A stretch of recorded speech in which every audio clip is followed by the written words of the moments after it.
Hi movie lovers, welcome back to Movie Story Channel. Today we are going to talk about an action-adventure film titled 2012 which was released in 2009. Expect full spoilers ahead. Enjoy the movie. In 2009, American scientist Adrian Helmsley travels to a copper mine in India run by his friend Satnam. Satnam has just discovered that the Earth's core temperature is rising at an accelerated rate. Helmsley travels 20 hours non-stop to make it to a fundraiser gathering at Washington, D.C. to tell the Chief of Staff Karl Anheuser about the discovery, who tells him that Helmsley will now report directly to him and in turn, takes him directly to the President, Thomas Wilson. In 2010, President Wilson informs other heads of state during the G8 summit about the impending disaster that has been verified by their brightest minds. Meanwhile, someone is being informed that a ticket for a seat on the boat would be 1 billion euros. In China, many people are moved to another location so that the area could be used to manufacture what they are being told as a dam for the impending floods. One Chinese worker tells his family, his brother a monk, and his grandparents, that he will send them money. In 2011, we see the Mona Lisa being placed into safekeeping and a replica in its place. In 2012, the story begins with protagonist, writer and limo driver Jackson Curtis rushing out to pick up his kids, Lily and Noah, for a trip to Yellowstone National Park. There they cross a restricted area and their path being followed by Charlie. As they walk across what used to be a lake but is now a hotspot, they are intercepted by military personnel and they meet Dr. Helmsley, who as it turns out read Jackson's book. Later they are dropped off at the encampment while Dr. Helmsley receives word that the original timeline was off, the impending disaster is to strike sooner. At the encampment, Jackson tries to find out more information about the restricted area and is instead distracted by Charlie. There he finds out information about a probable impending disaster and that those who tried to communicate the information to the masses were mysteriously killed, including a professor that helped Jackson with his research on his book. He was killed just 2 months prior, as well as the curator of the Louvre, who died in a car crash earlier that day.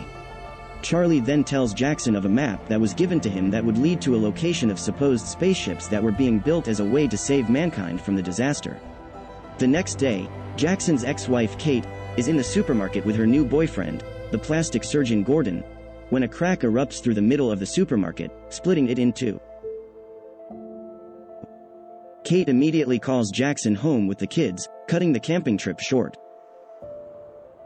Elsewhere in Las Vegas, Yuri Karpov, ex-boxer and now billionaire businessman, gives some words of encouragement to his boxer before a fight. However, during the match Yuri receives a message about the necessity of boarding the ship and leaves the match, distracting his boxer in the ring. Jackson makes it home with the kids and receives a phone call from Yuri to pick up his twin boys and to take them to the private plane. As Jackson drops the kids off, one of the boys taunts Jackson that they have tickets to a ship to live and that he will die, further arousing Jackson's suspicions about the impending doom. Jackson notices another crack erupting beneath and immediately rents out a small plane and heads back to his ex-wife's home to pick up his family and leave California. Kate, on the phone with Jackson, as he is on his way to pick them up, insists that everything is fine until the house begins to quake and Jackson arrives to pick up his ex-wife, her boyfriend and the kids to head back to the airport. After a car rush through the impending earthquake disaster around them, they arrive at the airport only to find the pilot injured and immediately Gordon is called upon to fly the plane. As Gordon flies the plane out of Los Angeles, all on board watch in horror as the city disappears into the Pacific Ocean.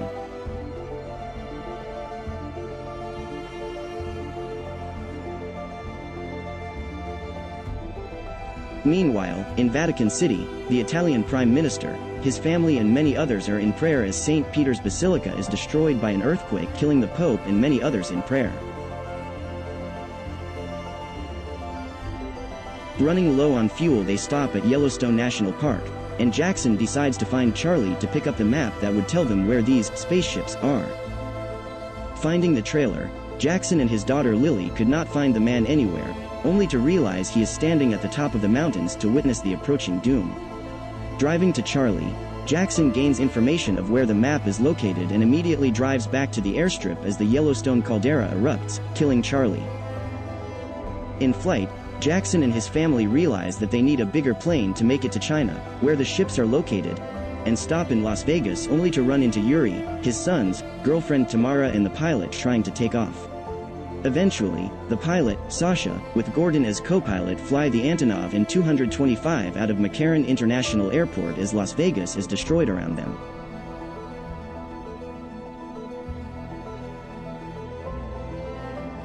In the meantime, Dr. Helmsley makes a call to his father, who we found in the beginning of the film boarding a luxury cruise line with his bandmate, and tells him of the impending disaster, and the two have a heart-to-heart talk. The father implores his bandmate that life's too short to carry grudges and that he should talk to his son. As the bandmate calls his son, he talks to his granddaughter instead, and when the phone was transferred to his son, earthquakes erupt through the home, disconnecting the call.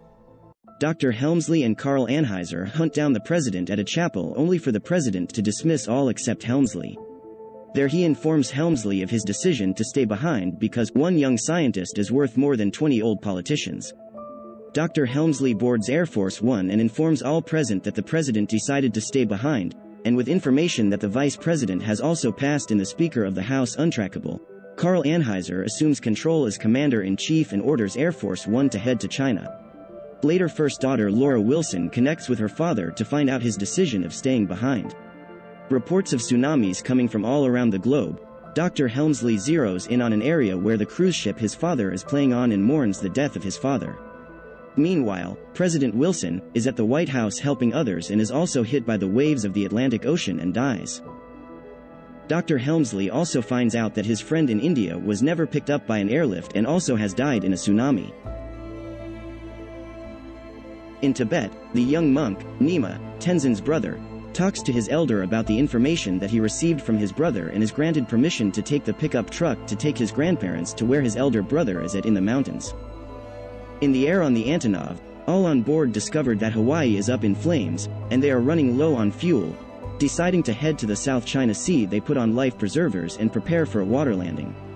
Later they realize that they are actually flying over the Himalayas and decide on a mountain landing. As Sasha forces the plane to land, everyone else on board piles into a Bentley and flies out the back down as a snow raft, only to watch the plane take a nosedive off the cliff, killing Sasha.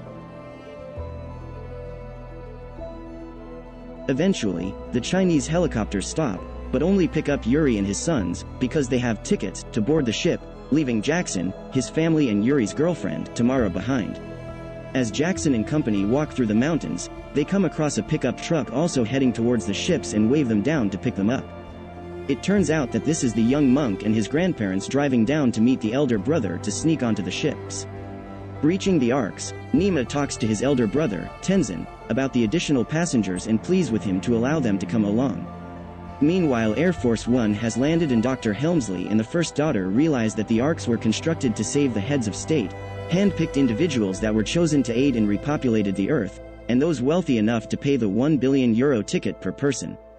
Helmsley and the first daughter are aghast that no one else was given the opportunity to try to make it into the arks and were immediately shot down when the notion of mass chaos looms as a possibility.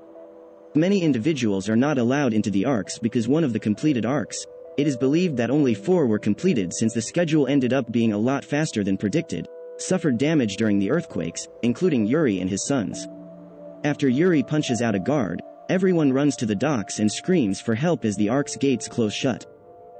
Dr. Helmsley delivers an impassioned speech about letting others onto the ark by quoting Jackson Curtis's book and eventually convinces everyone to allow everyone else on board.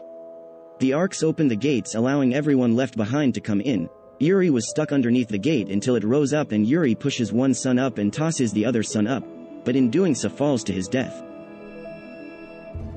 Jackson and company managed to sneak on board one of the arks, the one that the United States contingent is also on, only to be separated when the gates started to close, losing Gordon and injuring Tenzin. As compartments start to flood, Jackson's daughter Lily is separated from the rest of the group, and Yuri's girlfriend, Tamara, drowns after being closed in. Everyone else is further behind as the welding device used to open a hatch gets stuck in the gears, not allowing the ark gates to close completely, thus not allowing the ark to start its engine. Dr. Helmsley and Anheuser zero in on the problem as to why the gate won't close shut, and Helmsley with Laura and one other run to where Jackson and his group are to fix the problem. After finding Lily and connecting with Jackson, Helmsley informs Jackson that something is stuck in the gears and that it needs to get unstuck before the ark could move safely. Jackson volunteers to go back and eventually his son Noah follows him to the gears where the welding device was left behind between the gears. Back at the bridge, the first impact of the waves hit the arks and the parked Air Force One damages the anchor, causing it to head on a crash course towards Mount Everest.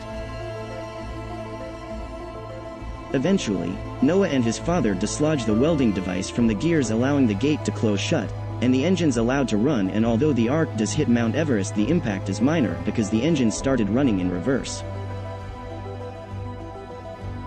Later on the 21st day of year 0001, we find that Laura Wilson has just completed reading Jackson Curtis's book, and she and Dr. Helmsley embark on a relationship. Dr. Helmsley is called to the bridge, and it is discovered that the floods had receded and everyone is allowed outside to breathe in the fresh air. We find that Jackson and his ex-wife Kate have reconciled, their children are happy, and they seem to be good friends with Yuri's sons. It is discovered that Africa rose in sea level and is the first mass of land to be dry, so the arks chart a course and head to the Cape of Good Hope. The end. We hope that you enjoyed the movie. Thank you for watching, and don't forget to subscribe to our channel for more new movie recaps. Goodbye for now.